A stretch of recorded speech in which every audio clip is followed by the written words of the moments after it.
Salut tout le monde. Ah ouais, je sais, c'est un crawler, en plus c'était un disque tout petit, mais il me plaît, ça fait longtemps que je le veux. Et c'est un kit, ça de toute façon vous savez que j'aime bien.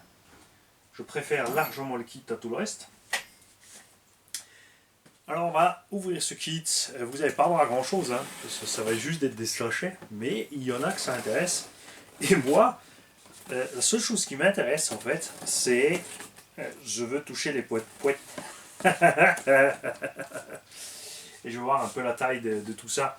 Alors derrière, on te conseille d'acheter la radio Carson, le récepteur Carson, le cerveau Carson, la batterie NMH Carson, le chargeur Carson.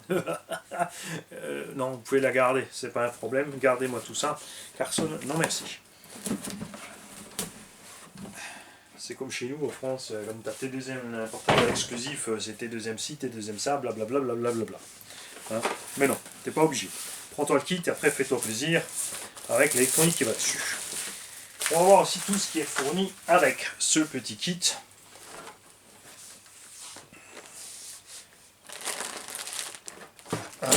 Ça me plaît. Le paquet de pièces en ferraille. Alors, là-dedans, nous avons... J'aime sur cet engin les cantilevers, le système de suspension. Donc les ferrailles habituelles Tamiya avec la visserie qui s'est malheureusement avec le temps dégradée. Elle n'est plus aussi bonne que ce qu'elle était, elle est suffisante, c'est sûr, mais c'est un peu dommage. Je préfère largement la qualité des anciennes. On a des ressorts, ce qu'on appelle tonneaux, c'est-à-dire qu'ils sont plus gros au centre que sur les extrémités. On a l'huile les fournie avec en soft, suspension hydraulique avec volume constant, les liens, boîte de transmission full plastique, module 0,8, sauf servo, l'archaïque sauf servo 1/10 qui marche bien, il n'y a pas de problème. Ce que vous n'allez pas voir là-dedans, c'est celui-là. Hein. Oh, celui-là, c'est sûr, on va pas le mettre. Alors là, super moteur, roule. Oh la vache! Alors ça vaut le détour dans une Tamiya. Regarde un peu les roulements à billes qu'ils nous ont mis avec le Bins. La vache! Toute la transmission en ferraille, alors même si c'est de la fonte d'alu ou de la... Ouais, ça doit pas être de l'acier pressé à froid, ça. Dur à dire, c'est pas ma spécialité, donc je vais pas dire de conneries.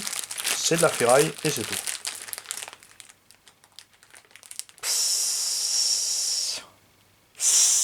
Bague en bronze.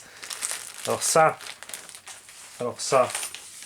je vais en sortir une. Alors parce que ces kits sont quand même vendus, enfin là maintenant le prix a descendu, on est 270 €. Au prix de départ de ces kits c'est 3,50. C'est là au prix où ils sont vendus en France. Et après ils me disent pourquoi tu les achètes en Allemagne? Parce qu'il y a une marque française qui se fait trop de mal. Bague en bronze. Alors ça suffit avec le charbon, c'est vrai, t'as rien à faire. Tu les mets dedans, un petit coup d'huile, t'es tranquille. Ça craint pas la flotte. Autre avantage des bagues en bronze, mais bon, hein, sans déconner. Alors, moi, il va falloir que je m'amuse à mesurer tout ça. Parce que... Alors ça, c'est 4 comme ça en plus, ok. Alors, on a quand même un paquet de roulements, hein. Faut dire ce qui est. On a quand même un paquet de roulements qui sont livrés avec. Mais on a quand même un paquet de bagues en bronze aussi. Alors, le bronze, nous on le coule. Et je préfère mettre... Enfin, je vais laisser ça dehors. Que je pense accommoder. Quoique, je vais pas me compliquer la vie. Hein. Je vais aller voir chez les petits chinois. Je vais mettre CR01 Bearing. B-E-A-R-I-N-G. C'est-à-dire roulement. Et il y a sûrement un petit chinois qui a un kit de roulement sympa à un prix sympa. C'est pas un engin qui va foncer, donc il n'a pas besoin non plus de trop compliqué. On a la carrosserie que j'adore. Elle est super chouette. Je l'ai pris rien que pour ça en fait. Non, le look global j'aime bien. Avec ça, on a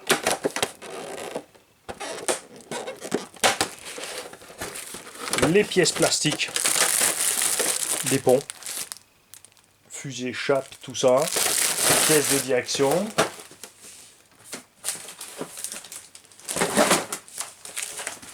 stickers Rock Soccer.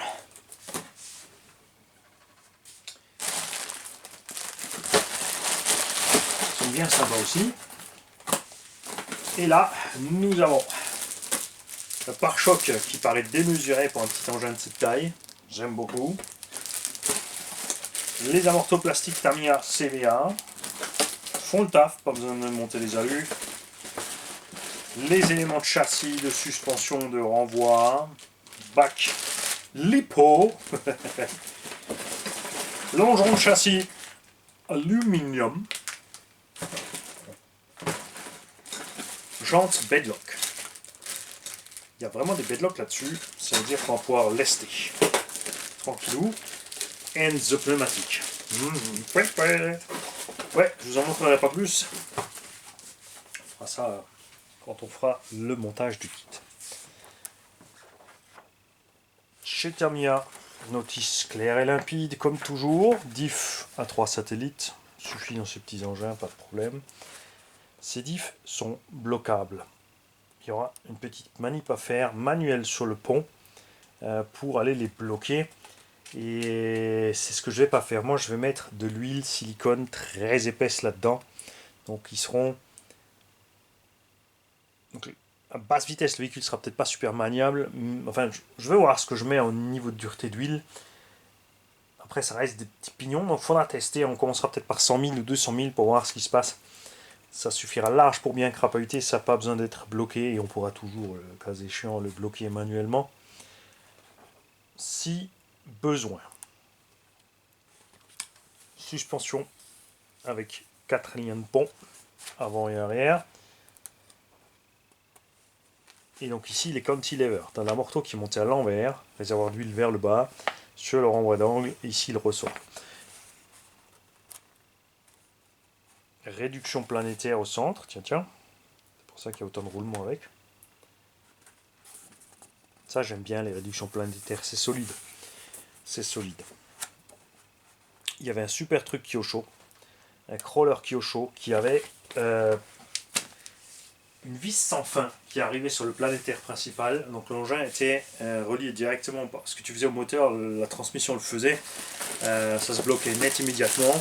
C'était pas fait pour rouler vite, mais un transfert de puissance absolument génial.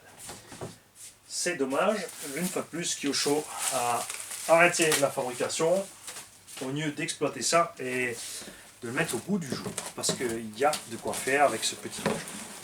Là c'est pareil, ça fait un moment qu'ils le produisent, ils sont contents avec. Comme dit, moi aussi ça me plaît, c'est vrai, mais ça en 1.8, tu vois, ou en 1.7, mais alors là, qu'est-ce qu'on s'amuserait avec ça en 1/7e, hein, quand même. Une suspension bien lourde, des ponts bien lourds, un engin avec des réactions boum réalistes. Mais bon, faut pas rêver, Tamiya, ils s'en foutent. Ils sont dans leur délire, ça fonctionne, c'est qu'ils ont raison. Salut à tous.